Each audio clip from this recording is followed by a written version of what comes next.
An atheist professor publicly mocked Jesus Christ, but one student's calm response left the entire classroom stunned. The lecture hall at Stanford University hummed with low conversations and the occasional shuffle of papers. Rows of students sat in anticipation, some eager to debate, others simply there for the required credit. At the front, Professor Daniel Warren adjusted his blazer and leaned against the podium, smirking as he scanned the room. Warren was infamous, not just a philosophy professor, but a performer. Every lecture felt like a courtroom drama, with religion as his favorite target. His students had seen it before, wide-eyed believers walking into his trap, struggling to defend their faith as he dismantled it with cold logic. He thrived on it. Today, the discussion took its usual turn. The fallacy of faith: why religion persists in an age of reason. Warren paced, gesturing dramatically. "We live in the 21st century, he said, his voice dripping with amusement. "We have science, medicine, space travel. Yet millions still believe in a cosmic father figure who watches their every move." A few students chuckled. Others nodded. Some stared down, avoiding eye contact. But Warren continued. "The real question," he said, pausing for effect, "is why bad things happen if this so-called loving God exists." He turned his sharp gaze toward someone near the back. "Barron," he called. The class quieted. Barron wasn't the type to stand out tall but lean, usually keeping to himself. Unlike the others who crumbled under Warren's scrutiny, Barron never seemed nervous. His dark eyes were steady, expression unreadable. Warren grinned, enjoying the challenge. "Tell me, Barron," he said, tone dripping with mock curiosity. "You're a believer, aren't you?" The class stirred. A few students exchanged glances, anticipating what was coming. Barron remained unmoved, his gaze locked on Warren, completely unshaken. "Fascinating," Warren continued. "Maybe you can help me understand something. If Jesus is real, why do bad things happen? Why hasn't he proven himself?" The room tensed. Warren folded his arms, confident in his trap. He had asked this question 100 times before, and the responses were always the same: stuttering, circular reasoning, desperate appeals to faith. But Barron didn't react like they expected. He just sat there, composed, waiting for something. The silence stretched longer than anyone expected. A few students shifted in their seats, exchanging glances. Warren arched an eyebrow. "No answer?" he asked, tapping his fingers against the podium. Barron leaned forward, resting his forearms on the desk. "I never said I didn't have an answer," he said, his voice even. "I just don't think you're asking the right question." Warren's smile faltered, but he quickly recovered. "Enlighten me." Barron took a slow breath. "You keep asking why God lets bad things happen, but what you're really asking is why doesn't he stop them? Why doesn't he take control and fix the world?" Warren clapped his hands together.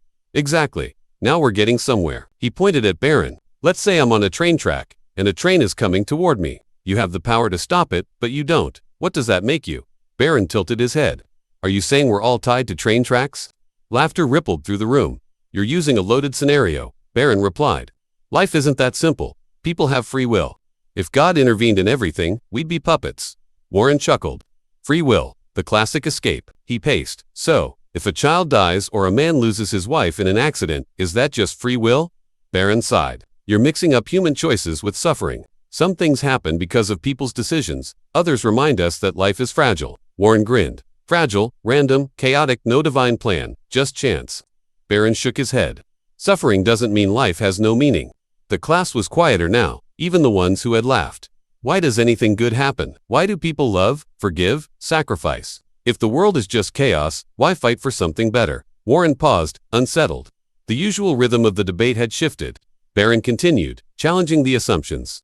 Warren crossed his arms, smirking, but the class sensed the change. "As if they prove anything," Warren scoffed. "Humans are social creatures. We evolved to care about each other for survival. Altruism is just a biological function." Barron studied him.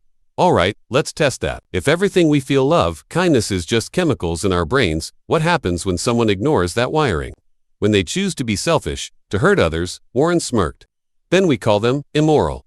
"Why?" Barron asked. "If everything is random, chance, no higher meaning, what makes one action right and another wrong? If morality is something we invented, then a person who kills for fun is no different from one who feeds the hungry. They're both just following instincts, right?" A few students frowned. Warren scoffed. "That's a false comparison. Societies create morality for the group.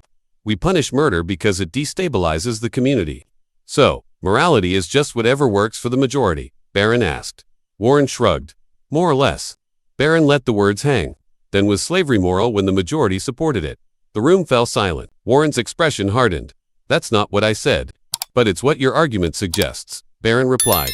"If morality is decided by the majority, then slavery, segregation, and genocide were righteous because most people accepted them. Is that what you believe? Warren exhaled, shaking his head. You're twisting my words.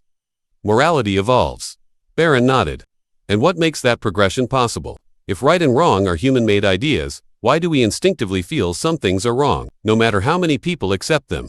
Warren opened his mouth but paused. Barron continued, we recognize evil not because society tells us to, but because something deeper within us knows. That's why people fight injustice, even when it costs them everything. The class was silent. Warren shifted, trying to regain control. So, you're saying morality proves God exists? Barron exhaled, almost pitying him. I'm saying it proves we're not just animals. It shows we have a conscience that isn't dictated by society. And if that's true, we have to ask where did that conscience come from? Before Warren could respond, a voice from the front row cut through the silence. I have a question. The class turned to look at Jessica, a sharp-minded student known for being one of Warren's favorites. She had been agreeing with him earlier, but now she seemed uncertain. Warren raised an eyebrow. Go ahead. Jessica hesitated. You said we recognize evil because there's something deeper in us. But what about suffering that isn't caused by people? Natural disasters, diseases, accidents. If God is real, why doesn't he stop those? Some students nodded. Barron met her gaze. That's fair. He paused. Jessica, have you ever lost someone? She blinked, caught off guard. Yeah, my grandfather last year. Barron nodded. What did that loss do to you? Jessica frowned. What do you mean? Barron's voice was gentle. Did it make you see things differently? Did it make you cherish people more? Appreciate time more? She swallowed, then nodded. I guess yet. Barron leaned forward. Suffering isn't meaningless just because we don't like it. Hard times change us. Pain forces us to see what matters. It teaches us to love better, to live better. If God stopped all suffering, we wouldn't learn those things. Warren laughed dryly. That suffering is good for us. Barron shook his head. No, suffering is awful. Nobody wants it. But if we only judge God by whether he prevents pain, we're missing the bigger picture. Warren scoffed. What bigger picture? Barron exhaled. Look at history. The people who changed the world weren't those with easy lives. They were the ones who suffered, who lost something, who were pushed down, but didn't quit. Martin Luther King Jr. suffered. Harriet Tubman suffered. Viktor Frankl survived the Holocaust. Corrie ten Boom lost her family in a concentration camp, but spread forgiveness. The room was silent. These weren't people with pain-free lives, but their suffering led them to something greater. Barron's voice remained steady. If God stopped every bad thing, we'd never know courage, sacrifice, or love in its fullest form. Real love is choosing to care, even when it hurts. Warren pressed his hands against the podium, his voice quieter now. So, we're just supposed to accept suffering? Barron shook his head. No, we're supposed to fight against it, bring good out of it, be the hands and feet of the God we claim to believe in. Jessica swallowed hard. Other students shifted in their seats, reflecting. For the first time in one of Warren's debates, the momentum had shifted. The professor wasn't in control anymore. But there was still one thing left to be said. The tension in the room was thick. The usual laughter, quick retorts, and smug grins that Warren's debates usually inspired were gone. The professor's confidence had dimmed just enough for everyone to notice. He let out a slow breath and paced slightly. All right, Barron, Warren said. Let's say I grant you that suffering can have meaning. That doesn't prove God exists. It just means people are resilient. Barron studied him. Professor, do you love anyone?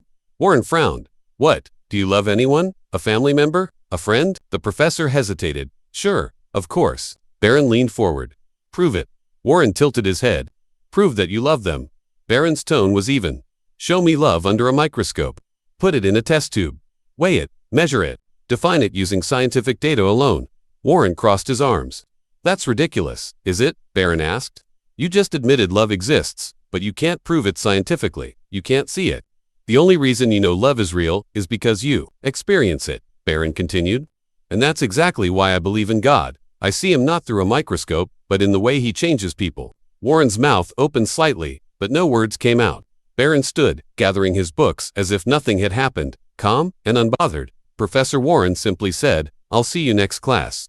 Barron nodded. See you then, Professor. Others walked in silence, their minds still turning over the debate they had just witnessed. Jessica lingered for a moment, her notebook still in hand. She looked at Warren, then at Barron's retreating figure, and then she left at Wattside. The sun was beginning to set over Palo Alto. The campus was alive with movement students chatting, bikes weaving through pathways, the usual rush of the evening. But Barron walked at his usual pace, his face unreadable. He had no illusions that he had won anything.